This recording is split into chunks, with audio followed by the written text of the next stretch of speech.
Hello guys, welcome to our channel. This is Teja. అయితే ఎన్నికల ముగిసి ఈ రోజుకి చాలా రోజులు అవుతుంది.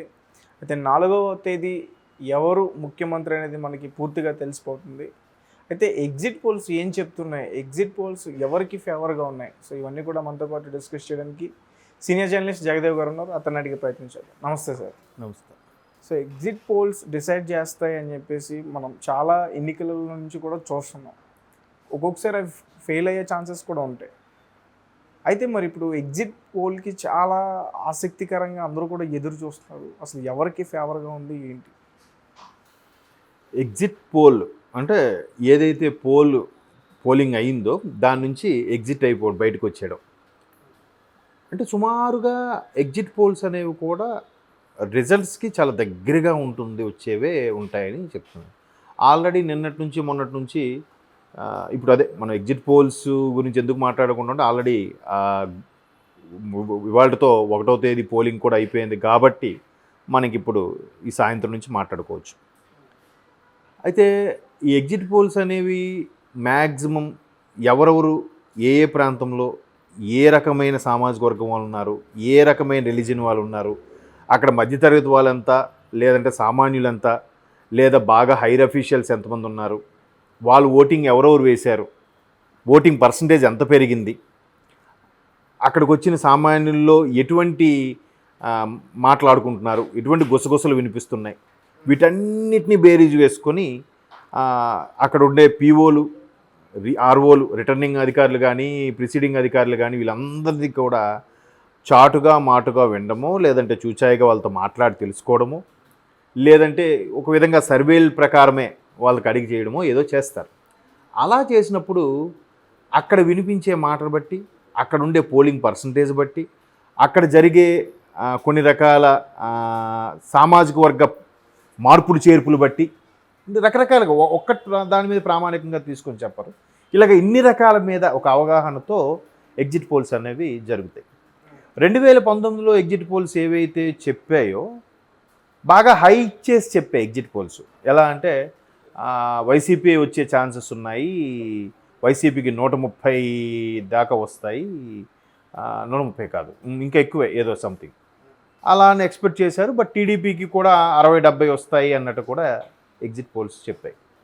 బట్ అక్కడ అనూహ్యంగా వైసీపీకి 151 వచ్చాయి, టీడీపీకి దారుణంగా 23. అది ఇప్పటికీ చాలామందికి అర్థం కాని, ఊహకందని $1 మిలియన్ ప్రశ్న. ఎందుకంటే 2014లో రాష్ట్రం ఏర్పడిన తర్వాత వచ్చిన మొట్టమొదటి ప్రభుత్వం, మొట్టమొదటి ముఖ్యమంత్రి చంద్రబాబు నాయుడు గారు అయిన తర్వాత కేవలం రాజధాని దీని మీద ఎక్కువ ఫోకస్ చేశాడు ఆయన. ఎందుకు? ఆంధ్ర రాజధాని లేదన్నట్టుగా. సో ఆ ఫోకస్ చేసినప్పుడు భారీ స్థాయిలో రాజమౌళి లాంటి దర్శక దిగ్గజాలతో కొన్ని రకాల ప్లానింగ్లు, మ్యాపింగ్లు అన్నీ చేయించుకొని చేశారు. దానికి కూడా విమర్శలు వచ్చాయి, ఏదైతేనే నడిపించాలని చూశారు.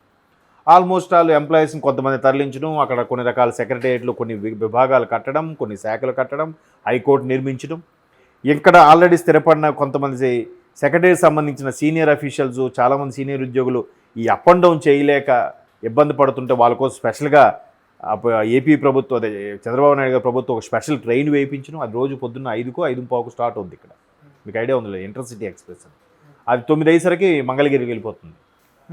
దానికి స్టాపులు కూడా తక్కువ, గుంటూరు, మంగళగిరి, విజయవాడ ఎంతో సంథింగ్, అలాగే లిమిటెడ్గా స్టాపులు పెట్టారు. సో అలాగా అంతగా చేసి జవలు చేస్తే 2019కి వచ్చేసరికి ఇట్లా అనూహ్యంగా మారిపోవడం, ఈయన కూడా ఒక్క ఛాన్స్ ఇవ్వండి అంటే చాలామంది అనాథ, తండ్రి లేని బిడ్డ అన్నట్టు కూడా చాలామంది మాట్లాడారు. సో మొత్తానికి గెలిచారు. అక్కడ మళ్ళీ ఇంకొక మైనస్ ఏంటంటే జనసేన అనేది చంద్రబాబు గారి యొక్క కొన్ని విషయాల్లో అభిప్రాయ భేదాలతో ఆయన బయటికి బాహాటంగానే విమర్శించడం జరిగింది పవన్ కళ్యాణ్ గారు. అంటే మరీ వీళ్ళు విమర్శించినట్టుగా ఆడొక సన్నాసి, ఆడొక ఇది అలా మాట్లాడలేదు, అభిప్రాయ భేదాల విషయంలో మాట్లాడేటప్పుడు వీళ్ళు విడిగా పోటీ చేస్తే సుమారుగా ఒక 57-58 కాన్స్టిట్యూషన్లో నియోజకవర్గాల్లో కేవలం 1500 నుంచి 3000 మధ్య గల ఓట్ల తేడాతో టీడీపీ ఓడిపోయింది. ఎందుకు? ఆ 1500, 3000 ఇటు జనసేనకు పడ్డాయి. అక్కడ ఓటు చీలిపోయింది. ఇప్పుడు ఫర్ ఎగ్జాంపుల్ ఒక ఆయన చెప్పాడు, మరి ఎంతవరకు వాస్తవమో తెలియదు, నగిరి నియోజకవర్గం ఉందండి. రోజా గారు ఎమ్మెల్యే అవడానికి ప్రధాన కారణం జనసేన టీడీపీ విడిగా పోటీ చేయడం. ఎందుకట, రోజా గారు 58,000 ఓట్లతో ఎమ్మెల్యే అయ్యారు. అతని సమీప అభ్యర్థి టీడీపీ 57,000 56,000 ఓట్లతో ఓడిపోయారు. రిమైనింగ్ 3,000 ఎంతో చిల్లర ఎంత జనసేన ఎవరికైతే సపోర్ట్ చేసిందో అక్కడ వాళ్ళకి పడ్డాయి. సో ఆ వాళ్ళే ఇక్కడ కలిస్తే ఏమవుద్ది, ఆ 57,000 ప్లస్ 3,000 60,000తో టీడీపీ ఎమ్మెల్యే అయ్యేవాడుగా. రోజా గారు అప్పుడు అయ్యేవారు కాదేమో కదా. అంటే నేను కూడా ఇది ఒక విశ్లేషణలో చూసిన భాగం. ఇట్లాగా ఒక 57 ఒక 60 స్థానాలకు ఇలాగే జరిగిందంట. అంటే 60 23 83 వరకు వచ్చేవిగా టీడీపీకే. మరి ఎగ్జిట్ పోల్స్ 120 130 వస్తాయని చెప్పాయి. మరి ఇక్కడ ఎలా జరిగింది, ఏం జరిగింది?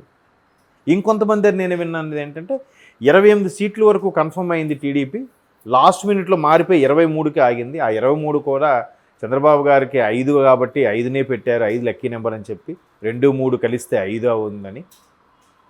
ఇక రకరకాలుగా అనమాట. 23 తేదీ మంచిది కాదని ఏవో న్యూమరికల్గా సెంటిమెంట్ అని ఏవో చేశారు.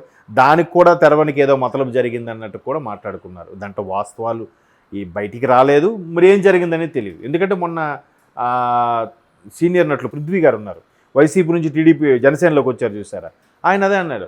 అప్పుడు ఏదో పూంపుహార్ ఏదో జరిగింది అన్నట్టుగా ఏదో మాట్లాడబోతూ ఆపేశాడు అనమాట ఆయన, 2019లో ఏం జరిగింది అన్నట్టుగా. సో అట్లాగా రకరకాల వాదనలు వినిపిస్తున్న నేపథ్యంలో మొత్తానికి జగన్మోహన్ రెడ్డి గారికి 150 సీట్లు రావడము, అది ఏ ఎగ్జిట్ పోల్ కూడా అంత వస్తాయని చెప్పలేకపోయింది. మీరు అన్నట్టు అన్ని సందర్భాల్లో ఎగ్జిట్ పోల్స్ కరెక్ట్ అవుతాయా అని అంటే సుమారుగా maximum exit polls Jaganmohan Reddy గెలుస్తారు అన్నట్టుగా చెప్పడం ఇది 2019లో. సో అదే జగన్మోహన్ రెడ్డి గారుగా వచ్చారు. కాకపోతే వాళ్ళందరూ 110 నుంచి 130 మధ్యలో చెప్పారు. అందరూ కూడా 120 నుంచి 130 అన్నారు, 130 నుంచి 135 అన్నారు, ఇలా రకరకాలు. బట్ 150 పైన వస్తాయని చెప్పి ఎవరూ చెప్పలే. ఇప్పుడు వీళ్ళకి టీడీపీకి కూడా ఈజీగా 50 నుంచి 70 మధ్యలో వస్తాయని చెప్పారు తప్ప 23 వస్తాయి, 20 లోపు 30 లోపు వస్తాయని చెప్పి ఎవరు చెప్పలే. బట్ మరి అక్కడ జరిగిందిగా. సో ఎగ్జిట్ పోల్స్ ఏం చెప్పాయంటే జగన్మోహన్ రెడ్డి గారు గెలుస్తారని 2019లో చెప్పాయి. సో ఇప్పుడు రకరకాలుగా చెప్తున్నారు, కానీ ఎక్కువ పర్సంటేజ్ మాత్రం కూటమికి వచ్చే అవకాశాలు ఉన్నాయి. ఎక్కడైతే టఫ్గా ఉంది, ఎక్కడైతే డౌట్గా ఉందనేవి కూటమిలో ఉండే 3 పార్టీల మధ్య మనస్పర్ధలు రావడమో, లేదంటే రెబల్స్గా మారడమో, లేదంటే మిగతా పార్టీ వాళ్ళు పట్టించుకోకపోవడమో కొన్ని జరిగాయి. నాకు తెలిసిన ఒక నియోజకవర్గంలో ఇలాగే జరిగింది. ఏంటంటే అక్కడ వాస్తవానికి కూటమే రావాలి, కానీ కూటమికి సంబంధించిన జనసేన వాళ్ళకి ఇవ్వకుండా టీడీపీ వాళ్ళకి ఇచ్చారు ఆ సీటు. ఇవ్వగానే ఏమైంది, జనసేనలందరూ కొంచెం నిరాశ చెందారు. అయితే ఆ మెయిన్ లీడర్ ఎవరైతే పోటీ చేస్తారనుకున్నారో వాళ్ళకి కూటమి అభ్యర్థులు టీడీపీ వాళ్ళు ఎస్పెషల్లీ ఇచ్చి కుర్రోళ్ళందరికీ పంచండి, వాళ్ళకి అన్నీ సపోర్ట్గా చేయమని అన్నట్టు కూడా చెప్పారు.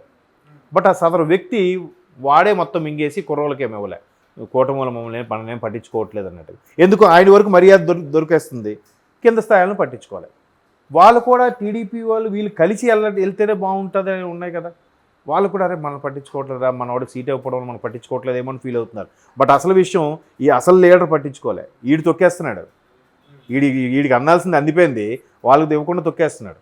అలాంటి దగ్గర టఫ్ రావడానికి కారణం ఆ కుర్రోళ్ళందరూ వెక్స్ అయిపోయి వాళ్ళకి వైసీపీ మీద ఇష్టం లేకపోయినా ఈ కూటమిలో ఈ జనసేన ఈ నాయకులు టీడీపీ వాళ్ళు చేసిన దానికి అనుకుని అలా ఫీల్ అయ్యి అక్కడ వైసీపీకి వేశారు.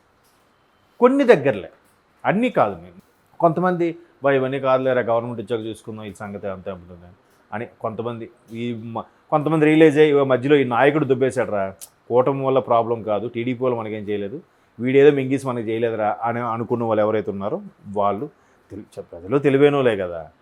అరే ఇది రూపాయితో ఇప్పుడు కక్కుర్తి పడితే తర్వాత మనకి 1000 రూపాయలు బొక్కడద్ది ఎందుకులే అని చెప్పి అలా కాంప్రమైజ్ అయ్యి ఉన్నారు. అలాంటివి ఈ సర్వేలు ఎగ్జిట్ పోల్స్ టఫ్ అని చెప్పడం స్టార్ట్ చేశాయి.